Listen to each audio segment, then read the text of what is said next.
What is really interesting about the disease model is so many of us, without even knowing it, that's the way we learned, right? That's what we were told. I mean, growing up, absolutely. And to some extent, even though I know the science and even though I know the neuroscience and even though, I teach this, right? There's a small part of me that kind of sometimes does think it's my fault. Yeah. Yeah.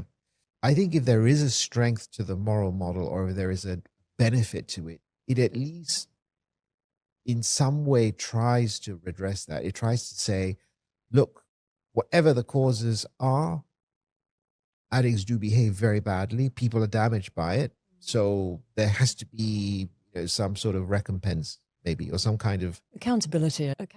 But then if you're accountable, you also have agency to change, right? Yeah. My Tell us about the favorite. disease model. I mean, the disease model, I think it came about around in what, 19th, 20th century, essentially. Early 20th. Yeah, Yeah. essentially, those of us who struggle with addiction have a chronic relapsing disease, which is much like something like diabetes. And so, what was really interesting, or what is really interesting about the disease model is it allowed for a huge amount of research and science into, I suppose, the etiology of addiction, but also treatments, right? And so that's when we began to see a real kind of look at medication and treatment modalities for addiction. So it, to my mind, it had or still has a hugely important role to play. I guess the downside of the disease model is there's a potential for people to sort of say, well, there we go, nothing I can do about that, right? Which simply isn't true. And it doesn't account for the people who do recover.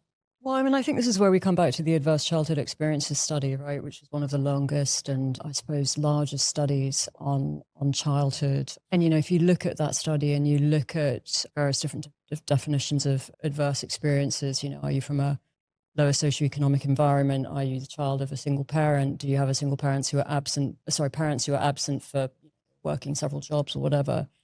And when you look at the prevalence of addiction and kind of mark it against those experiences of, adverse in childhood, there is an enormous correlation, right? So the science tells me that there's more than something going on, right? And so I think it's an incredibly helpful model, but as you and I both know, it also, as we've said, it doesn't quite account for all of the elements that we know are potentially kind of part of what addiction is made of.